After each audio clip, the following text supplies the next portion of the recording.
los países que lo compren, no lo sé, pero un sector que yo creo que está muy hinchado por varios. Pues Luis García Langa, servicio de analistas, siempre un placer. Muy buena noche. Buenas noches a todos, hasta luego. Y nos vamos a ir en directo a la señal que nos llega desde la Casa Blanca porque Donald Trump firma nuevas órdenes ejecutivas y, como siempre que habla con periodistas, prepara la pistola de los titulares. Vamos con él. Also, we discussed drugs, and they've been working much harder lately. Do you notice that on people coming in and drugs? And we've made tremendous progress on both.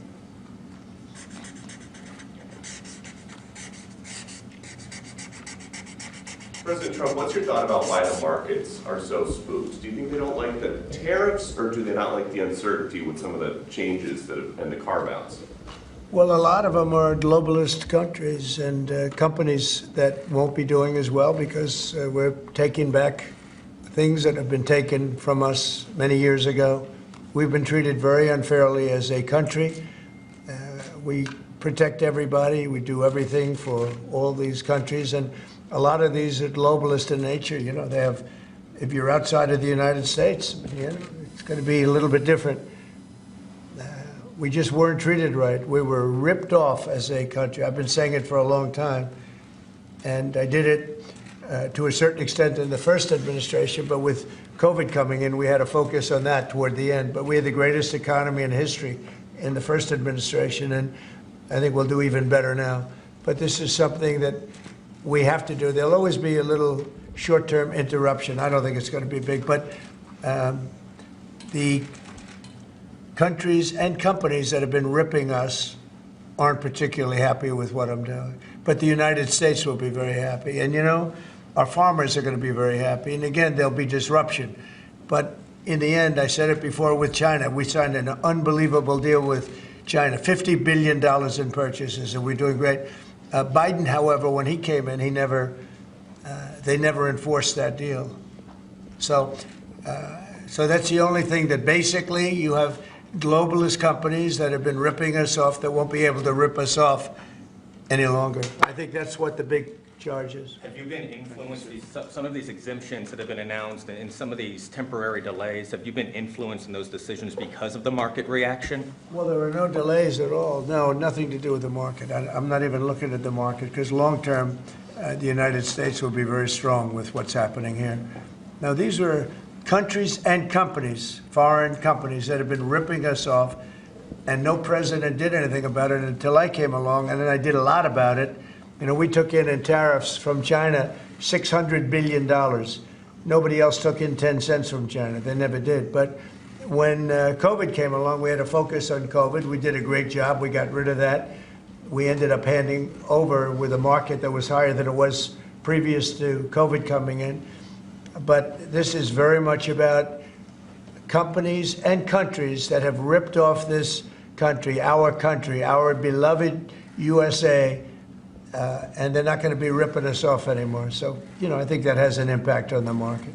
Sir, this is a slate of nominees that's been prepared by the Presidential Personnel Office.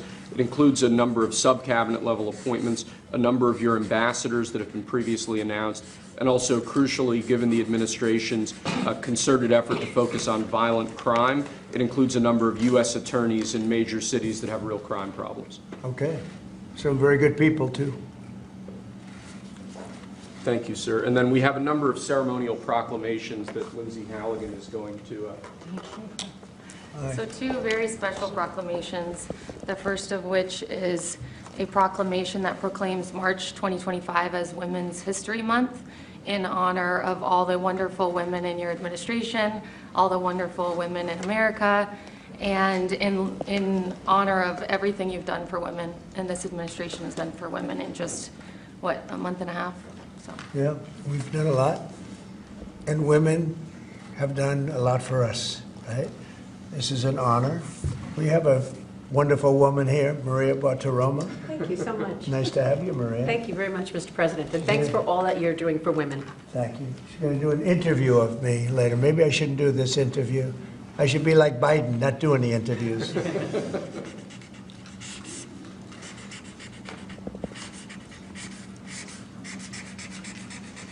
That's great.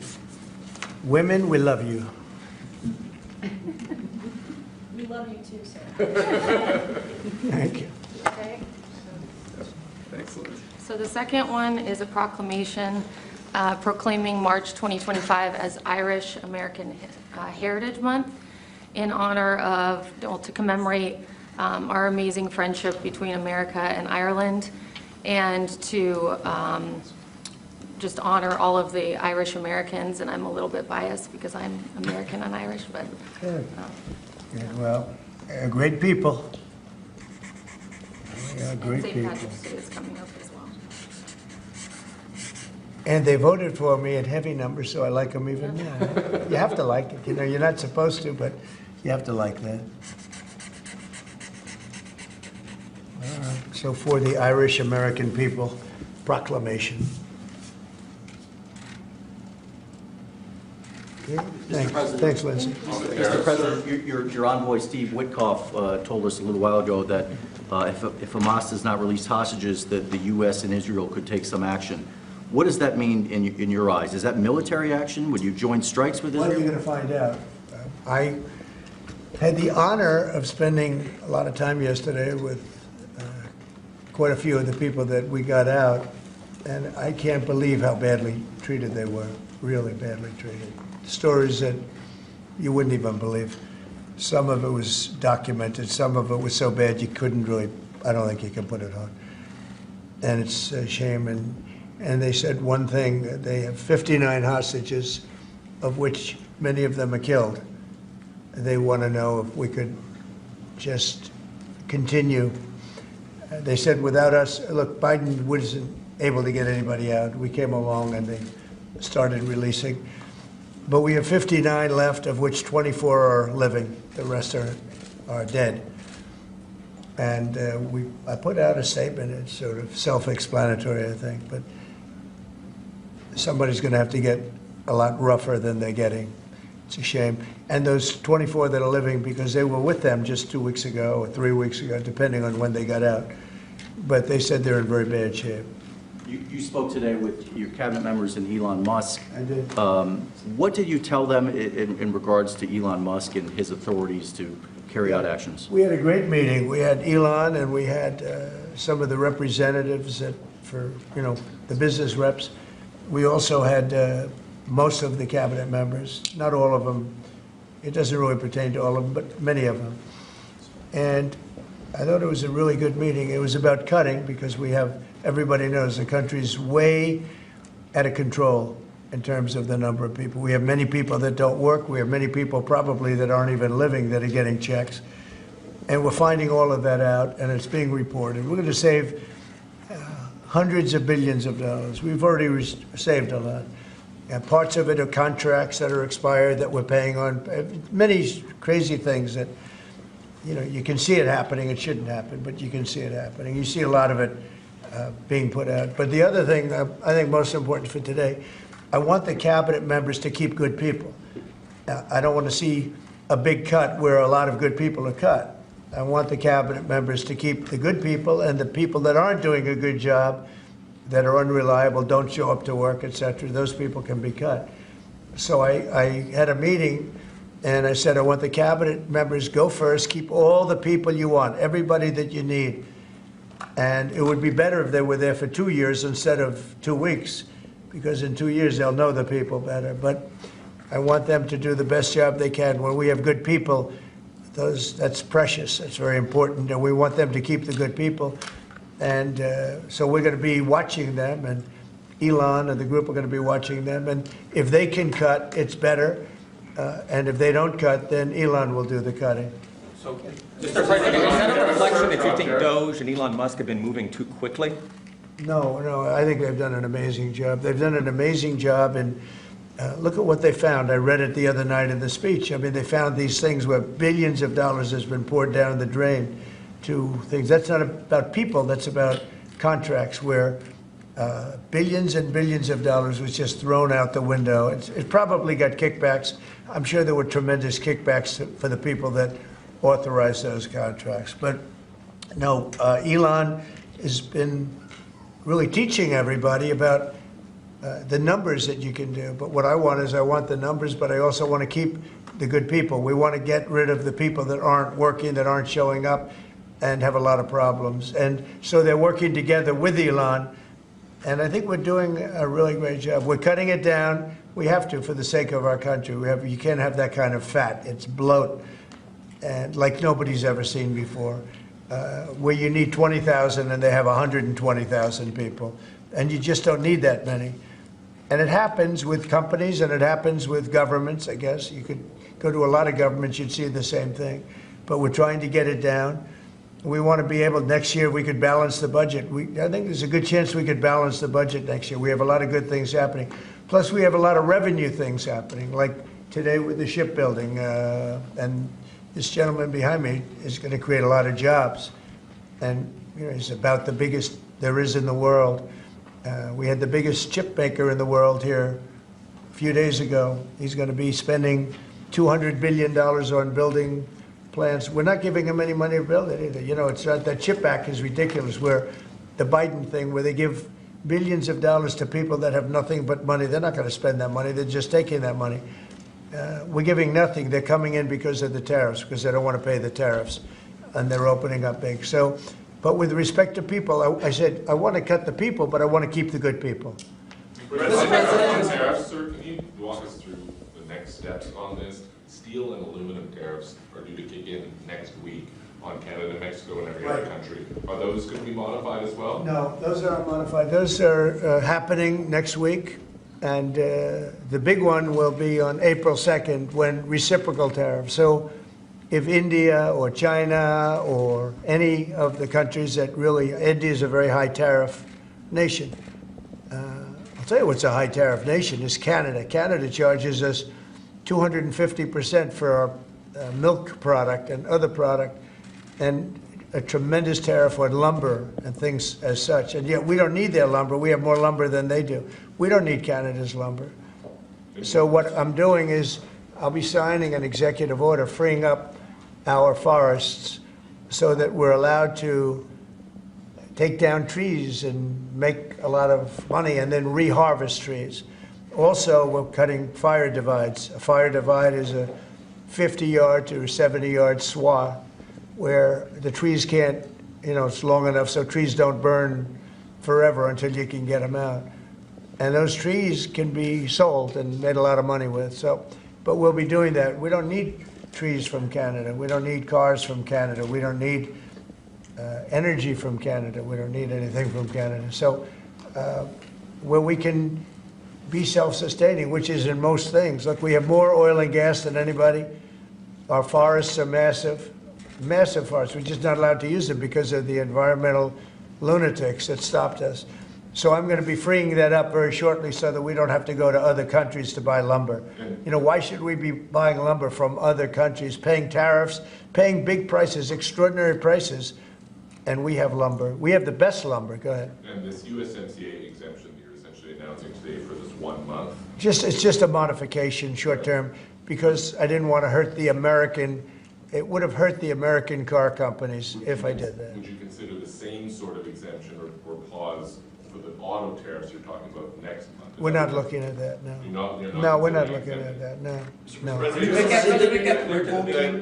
TPS for the Ukrainians who live here in the U.S.? What about it? Are you considering revoking the TPS status for the more than 200,000 Ukrainians who live here in the U.S.? What are you saying? The Ukrainians that are here in the U.S., they're under a TPS status. On GPS? TPS, temporary. Oh, I thought you said GPS. TPS. Yeah. There was some news saying that they were going to be revoked and they were going to be deported from the country. Are you considering that for the Well, we're not looking to hurt anybody, and we're certainly not looking to hurt them. And I'm looking at that, and there were some people that think that's appropriate and some people don't, and I'll be making a decision pretty soon. Okay? President Trump But we're not looking to hurt them. President Trump Especially Ukrainians. They've gone through a lot. Yeah, Peter? The clocks are going to spring forward on Sunday. When are you going to get rid of daylight savings time? Okay, are you ready? So, this should be the easiest one of all, but it's a 50-50 issue. And if something's a 50-50 issue, it's hard to get excited about it. I assume people would like to have more light later, But some people want to have more light earlier because they don't want to take their kids to school in the dark. And it's a little bit one way, but it's very much a 50-50 issue. And it's something I can do, but a lot of people like it one way, a lot of people like it the other way. It's very even. And usually I find when that's the case, what else do we have to do? And I got to ask, because you were talking about this in your joint address, you were talking about Butler. It's been 7 months. Why do you think we don't know more about the guy who shot you in the ear? Yeah, well, and the second one with all of his cell phones. So I want to find the answers. I've told them. In fact, today I said, I want to find, we can no longer blame Biden for that one. He should have released that a long time ago. So they are giving me a report next week sometime, and I do believe I'll be releasing. I want to release the report. A lot of people have asked that question. You had one who had 3 apps, 2 of which were foreign, supposedly, and who has the biggest white shoe law firm in Pennsylvania, even though they don't live in necessarily a white shoe area. What's that all about? His law, the law firm. The other one had 7 or 6 cell phones, and I don't have 6 cell phones.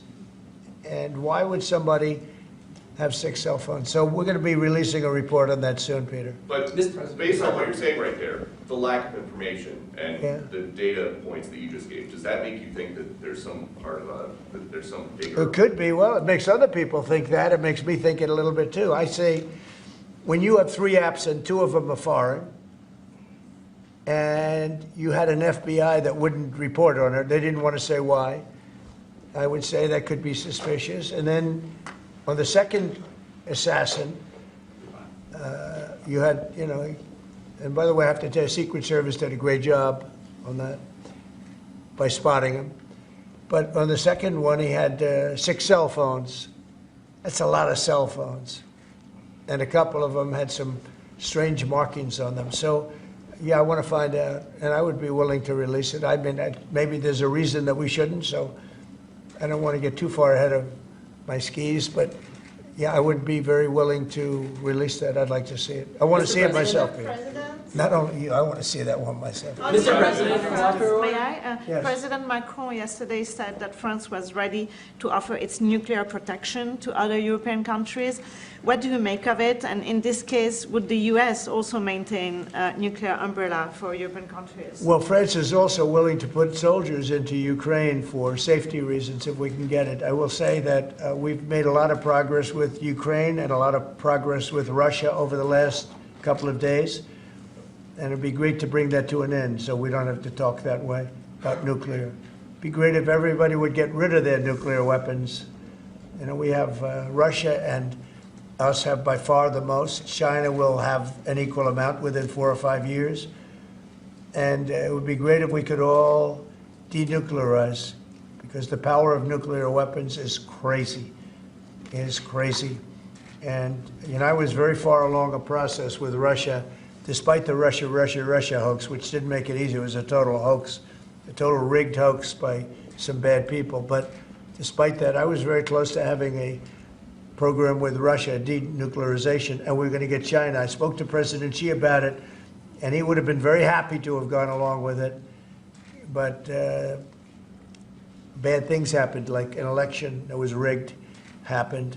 And so we had to come back 4 years later. But I would very much like to start those talks. The opposite of what you say, the denuclearization would be incredible. Mr. President, on the auto tariffs that you were talking about, I know yesterday you spoke with the big 3. Did you tell them that no more exemptions were on the way, and what was the reaction? I told them, that's it.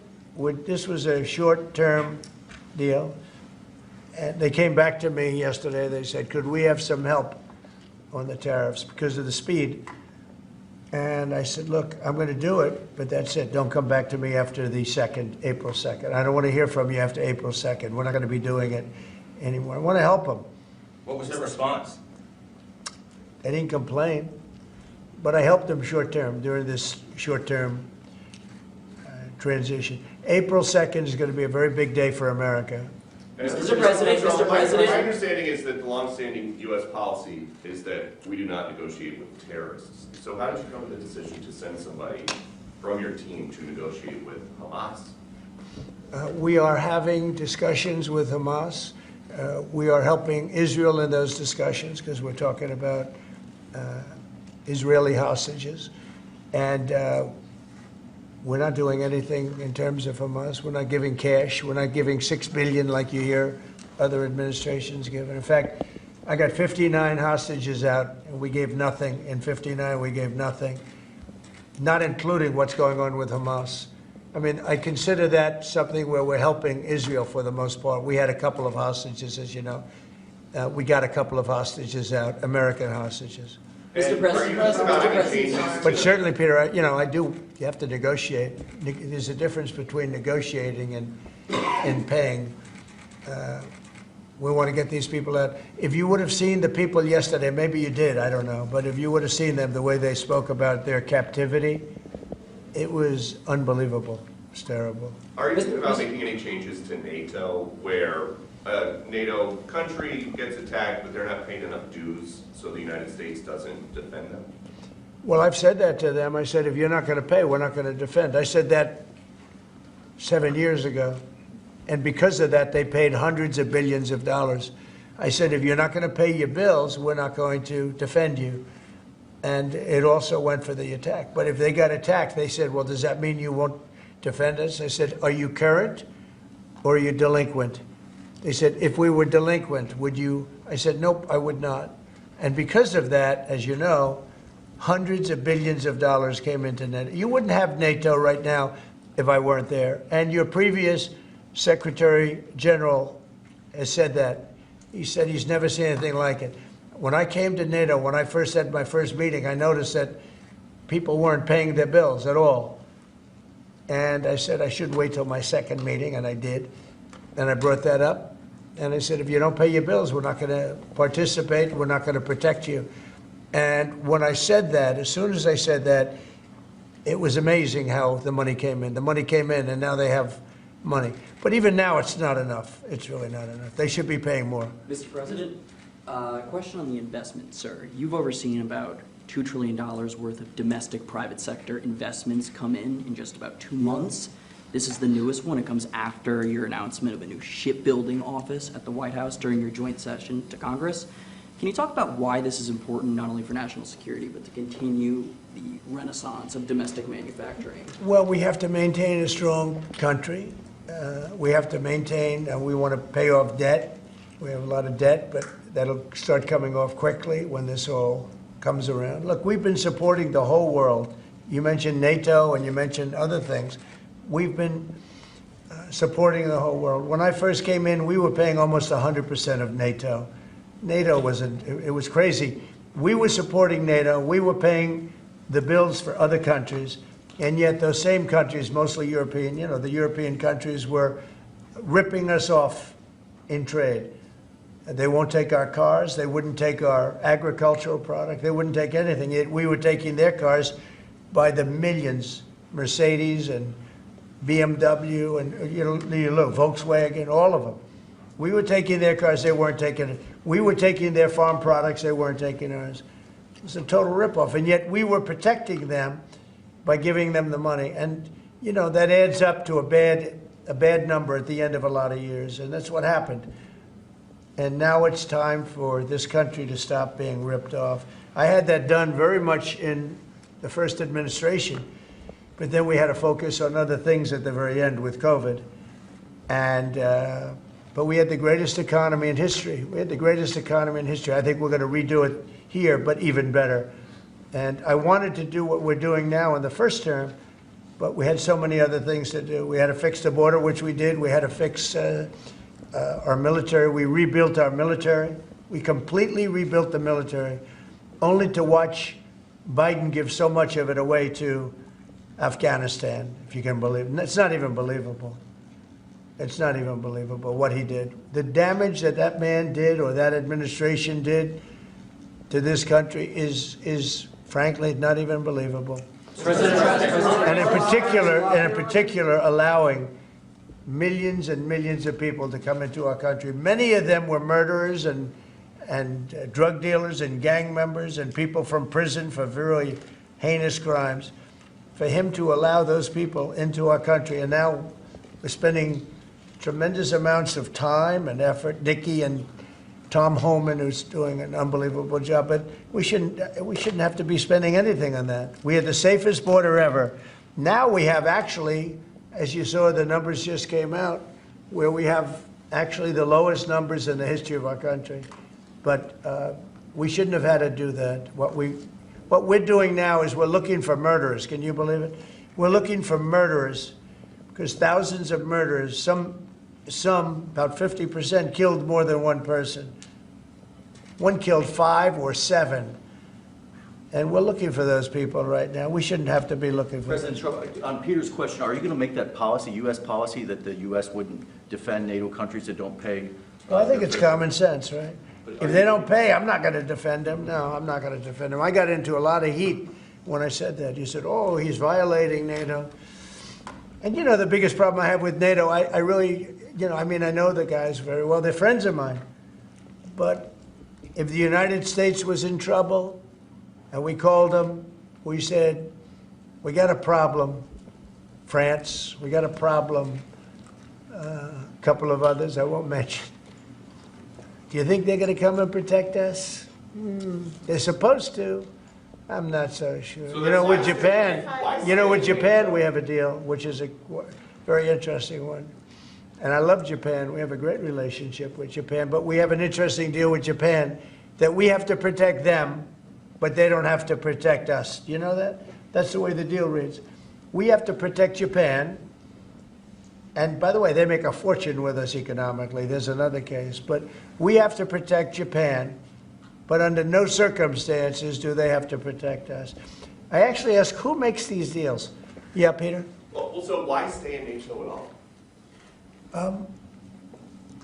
I view NATO as potentially good, but you gotta get some good thinking in NATO. It's very unfair what's been happening. Until I came along, we were paying close to 100% of NATO.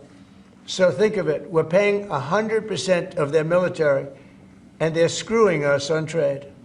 And when Zelensky inevitably comes back to the White House, what do you expect from him? And do you think you'll see him in a necktie? Well, I think what's going to happen is Ukraine wants to make a deal because I don't think they have a choice. I also think that Russia wants to make a deal because in a certain different way that only I know, they have no choice either. Are you still thinking of going to Saudi Arabia and meeting with Putin about this? I don't know. I can't tell you. I'm going to Saudi Arabia. Mr. President, I've made a deal with Saudi Arabia where, because normally you'd go to UK first, and last time I went to Saudi Arabia, they put up $450 billion. You know that, right? You were there. We had American companies that took in $450 billion. I said, well, this time they've gotten richer. We've all gotten older. So I said, I'll go if you pay $1 trillion, $1 trillion to American companies, meaning the purchase over a 4-year period of $1 trillion. And they've agreed to do that. So I'm going to be going there, and I have a great relationship with them, and they've been very nice. But they're going to be spending a lot of money to American companies for buying military equipment and a lot of other things. Is that a trip in the near future? Probably over the next month and a half. Yes. Mr. President, you told us a couple of weeks ago that you were looking to speak with President Xi of China. That hasn't happened. How come? What are you waiting for? I have spoken to him, yeah. Since that last phone call? I don't want to say that, but I have spoken to him. Yeah, please. Yeah, Mr. President, regarding... I have a great relationship with President Xi. But you've spoken to him. It was hurt because of COVID. Thank you, Mr. That's why I don't call it the China virus anymore. He said, please don't call it the China virus. But to be clear, you've spoken to him since January 17th? I don't want to say that, but I have spoken to him. Thank you, Mr. And President. I speak to him a lot. Regarding this executive order you signed revoking security clearances at Perkins Coie, do you think there should be more steps like this to be taken against other people involved in the Russia collusion? I do, but that's going to be up ultimately to the Attorney General and various other people. Absolutely. Just as a follow-up, the other night, we saw Democrats' behavior during your joint address to Congress. Yeah. Do you think it shows just how out of touch they are with the American people, especially given that 79%, according to a CBS poll, approved of your speech. I love this guy. Who are you with? My name's Nick Gilbertson with Breitbart News. I see. I really liked your questions. Thank you very much, Mr. President. Sir, regarding the executive order. The answer is just, Nick, just to, and I know your name very well. Good job, you do. Thank you. Yeah, the answer is I thought it was very embarrassing for the Democrats what happened the other night.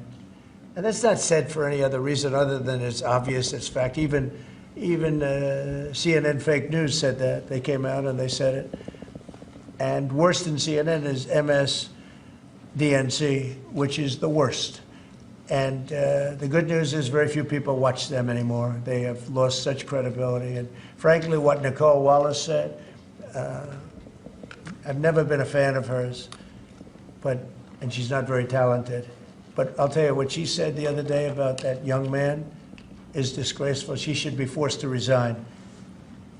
And Rachel Maddow should be forced to resign. Nobody watches her anyway. I don't know if it's not possible they pay her as much money as I hear, but certainly she's lost all credibility, both of them. But what they said the other day, they should be forced to resign about that young person who is suffering greatly. Thank you, Nick. Will you extend, if a TikTok deal is not made on the timeline you gave, will you extend that? Probably, yeah. You will? Probably. I think, look, we have a lot of interest in TikTok. And China is going to play a role. And so hopefully China will approve of the deal. But they're going to play a role. But we have a lot of interest in TikTok. How long would you extend it and how close are you to a deal? Well, we'll see. But if I need, right now we have at least another month, so we don't need an extension. But if I needed an extension, I'd probably get it extended. Yeah, Mr. President, regarding the executive orders, there was talk that you might sign one winding down the education department. Which department? The education department. Are you having second thoughts on that? No. I want to bring the schools. I want to bring the schools back to the states. And I've said it 100 times. We're ranked at the bottom of the list, and yet we spend more. We're ranked #1 for cost per student. We're ranked at the bottom of the list in education. And I know if I bring it back to Iowa, Indiana, Idaho, all these great states. I think I could say 40 states. I want to bring it back. 10 states won't be perfect. 5 states will be probably not so good. But they will be every bit as good as Norway and Denmark and Sweden and all of the states that are rated at the top. If you tell me about Indiana and some of these great states that run really well, Iowa, you tell me about those states, and if they run their own education, they're going to do a lot better than somebody sitting in Washington, D.C. that couldn't care less about the pupils out in the Midwest. When do you think that might be signed then? When would you sign that order? Well, I want to just do it. I mean, we're starting the process. We're trying to get the schools back into the states. Let the states run the schools. And I'll tell you, you'll see something, it's gonna blow your mind. It'll be run so well. The school system. And I also believe in school choice, but that will take care of itself. A follow-up to that, Mr. President. If the education department were eliminated, how would you see sort of what department, what agency would handle student loans and the other types of federal grants that the education department? That would be brought into either Treasury or Small Business Administration or Commerce. And we've actually had that discussion today. I don't think the education should be handling the loans. That's not their business. I think it'll be brought into small business maybe. Kelly really liked it and really would like to do it. So the loans would be brought into a group where they really do that. And I think it should be good. That is, by the way, the most complicated thing in moving. But it's very simple if you do that. And So the same for like federal countries grants. rejected your plan to move out more than 2 million people out of Gaza. What's your reaction to that and to Egypt's plan and to this meeting that happened? Out of Gaza? Yeah. I think that Gaza's a mess. And I think that Gaza could be good. I think it's got to be run properly.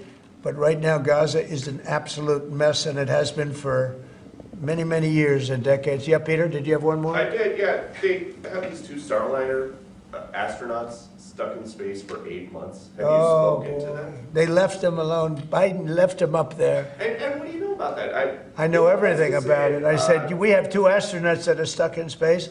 I have asked Elon, I said, do me a favor. Can you get him out? He said, yes, he is preparing to go up, I think, in 2 weeks. What do you know about how this went down? Because he's saying that the Biden White House was offered some kind of SpaceX rocket to go get these guys, and they said no. That's what I heard. I can't tell you that, but that's what I heard. But Biden was embarrassed by what happened, and he said, leave them up there. I would have said, if you're embarrassed, you got to get them out. Elon is right now preparing a ship to go up and get them. I'm sure that they will see this in space. What is your message to We love you, and we're coming up to get you, and you shouldn't have been up there so long.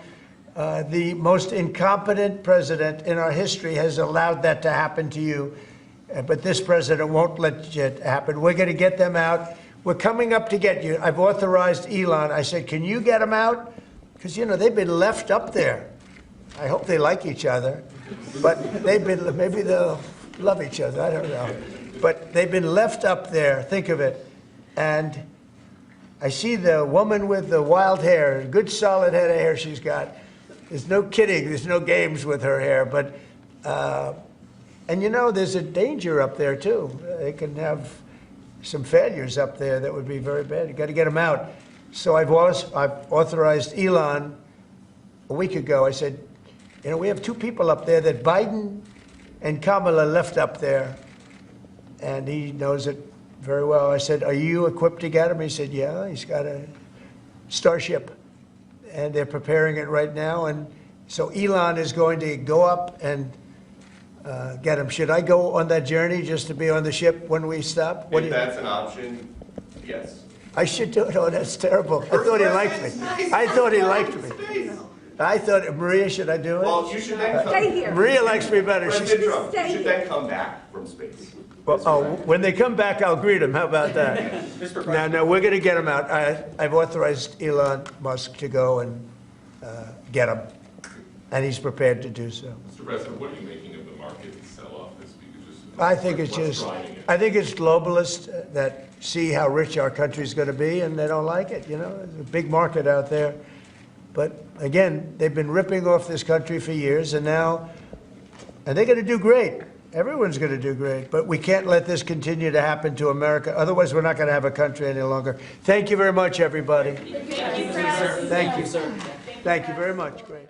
Termina la comparecencia del presidente de Estados Unidos, de Donald Trump. Decía, por últimas, de nuevo, ha acabado igual que ha empezado. Asegura que los globalistas son los que están acabando con, los que han intentado acabar con la economía de Estados Unidos y los que están provocando esas caídas en Wall Street. También ha dicho que ha habido muchos avances en las negociaciones con Rusia y con Ucrania en los últimos días y dice que no sabe si se va a reunir con Putin en Arabia Saudí. También ha asegurado que Zelensky va a tener que aceptar lo que él le proponga. Sobre la OTAN, asegura Donald Trump que él está de acuerdo con la OTAN, pero que no puede financiar el 100% de la defensa del resto de miembros de la Alianza Atlántica. Dice que se reformulan los aranceles al acuerdo TIMEC, pero que el 2 de abril entrarán en vigor unos aranceles recíprocos que van a hacer mucho daño a Canadá.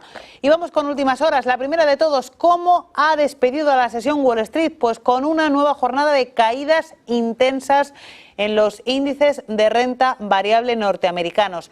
El nivel ha sido el siguiente. Hoy S&P 500 y Nasdaq han marcado mínimos de 4 meses. Además, el índice tecnológico Nasdaq ha llegado a perder los 20.000 puntos.